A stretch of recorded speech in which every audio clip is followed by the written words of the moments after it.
Que tal? Boas noites. Chega o momento de repasar aquí en Canal Rías Baixas as novas máis destacadas da xornada na Boa Vila e na súa contorna. Comeza Pontevedras 10. O asasinato de Diana Quer tamén marcou hoxe a axenda en Pontevedra. O Pazo Provincial acolleu unha concentración en repulsa por este crime na que participaron a Deputación e o Concello Capitalino. Ademais de trasladar un xesto de solidaridade á familia da moza madrileña, o acto tamén serviu para rexeitar a violencia contra as mulleres. Pontevedra tamén recordou esta mañá a Diana Quer. Deputación e Concello uníronse nunha única concentración en repulsa do crime da moza madrileña. Hoxe é un día triste, en toda Galicia vai haber concentracións para reclamar unha vez máis cambiar esta sociedade donde o machismo consigue pois que ocurran estas terribles situacións.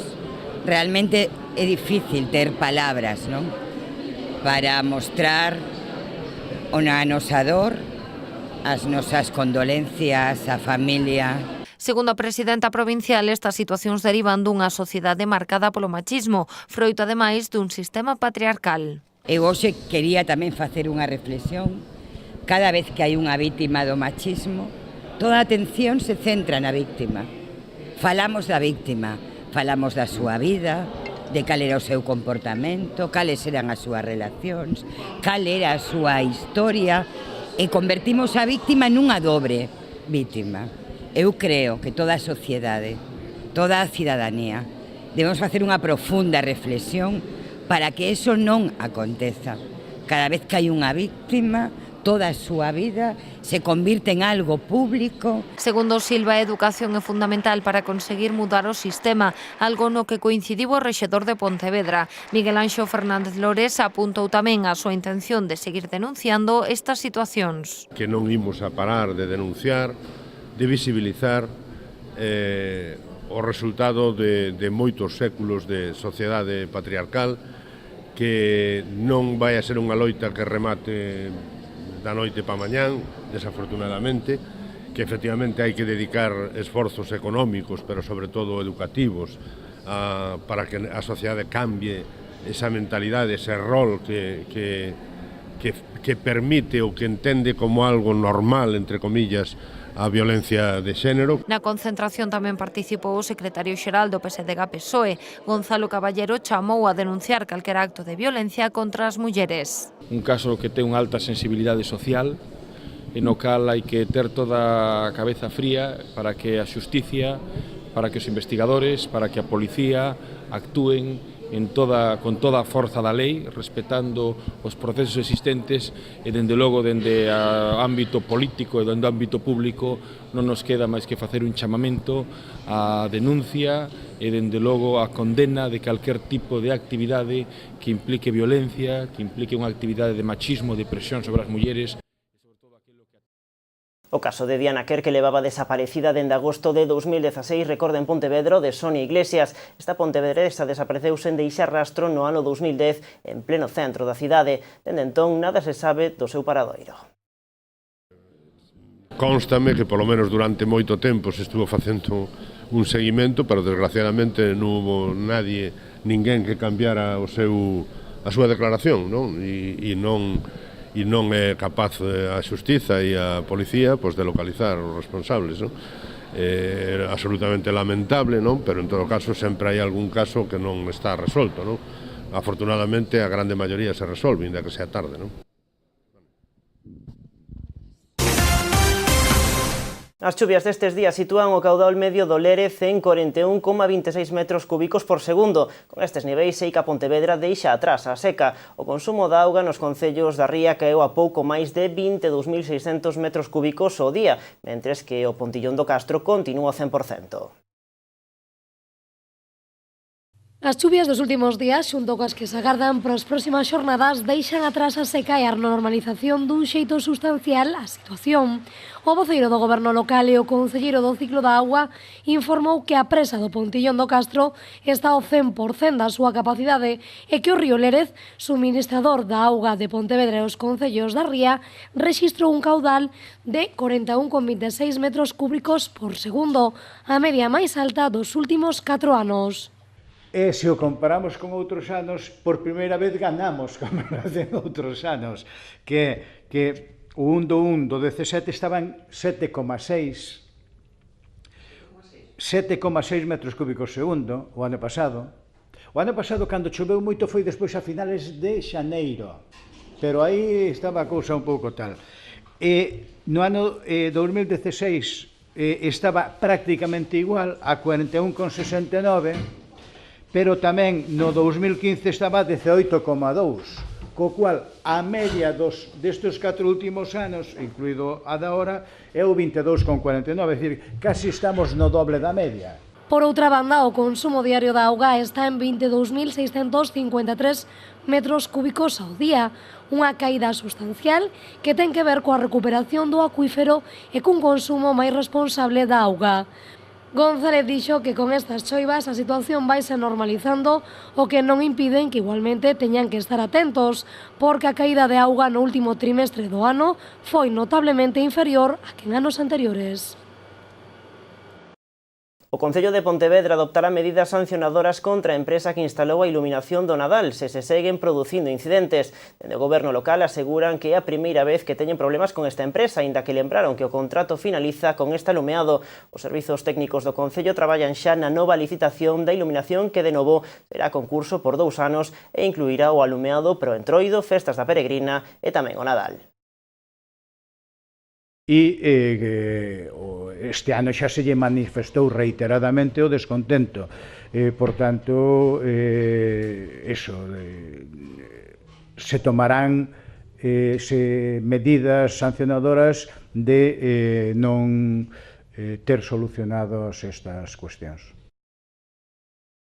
Coa entrada no ano novo entran tamén en vigor novas subas en diversas tarifas. O gas, os carburantes e as peaxes son agora máis caros que hai uns días. A tarifa do gas natural rexistrará unha suba do 6,2% fronte ao primeiro trimestre do ano pasado. Xaneiro tamén comeza coa suba das peaxes da AP9. Polo de agora, o seu prezo sobe un 1,9% e o correspondente ao IPC acumulado do último ano. Nuns meses crecerá ata chegar ao 3,81%, que significa que cruzar a autoestrada da Coruña a Tui sairá por 22,98 euros. O gasóleo sitúase en 1,137 euros o litro, o seu máximo nivel dende xullo do 2015. A gasolina alcanza os 1,235 euros.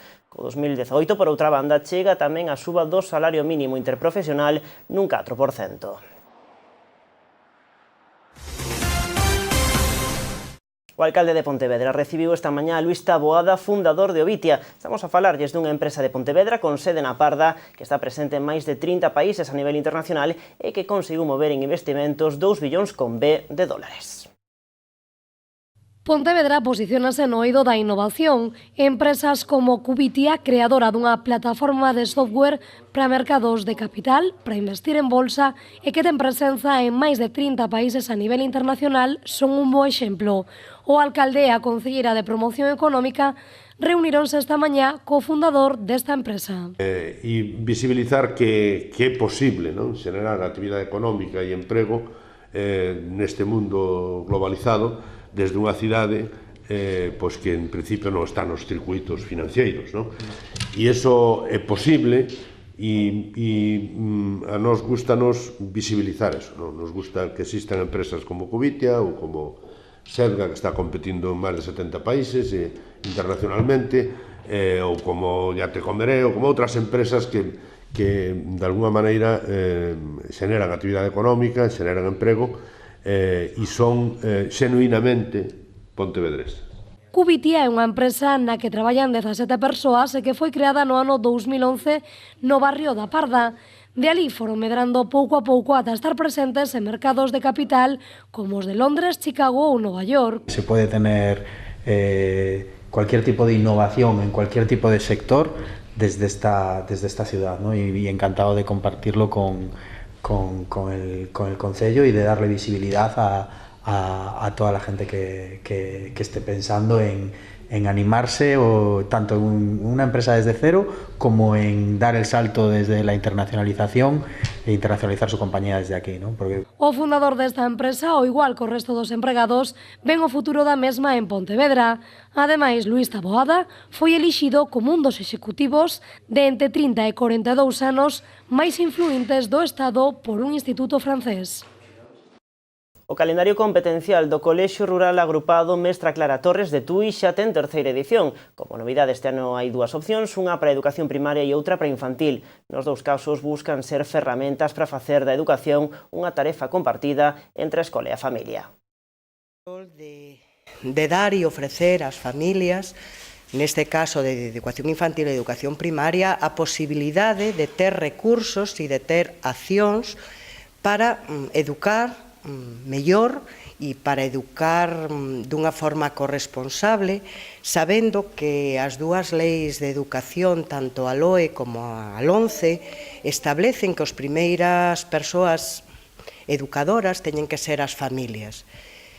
Nunha sociedade tan complexa e tan diversa como a actual, ás veces as familias, dende os centros educativos, e é un dos nosos deberes, é ofrecer esas accións e esas estrategias para que as familias poidan desenvolver a súa tarefa educativa de xeito corresponsable coas docentes e cos docentes. Este ano todas as propostas que se recollen nos calendarios baseanse na igualdade de xénero, na procura de visibilizar as mulleres nos diferentes eidos da vida pública e cultural. As actividades, ademais, baseanse nas competencias educativas que establece a LOMCE, dende as lingüísticas e matemáticas ata as sociais e cívicas. O igual que en anos anteriores, os calendarios repartiránse en todos os centros de educación infantil e primaria da provincia. Tanto Carmela Silva como a directora do Colexio Rural Agrupado aproveitaron para reclamar un pacto de Estado pola educación, converténdoa de novo nun dereito fundamental da cidadanía para construir unha sociedade diferente. Tempo xa para repasar outras das noticias deste 2 de xaneiro en Pontevedra.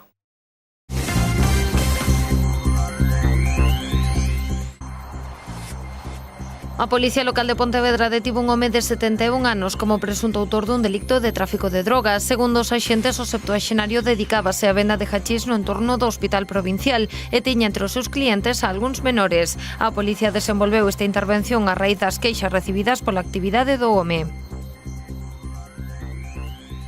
As brigadas de conservación e mantemento de mobilidade na rede de estradas provinciais atenderon o pasado ano 571 emerxencias nas vías de titularidade da Deputación, unha cifra que supera as 523 realizadas o pasado exercicio.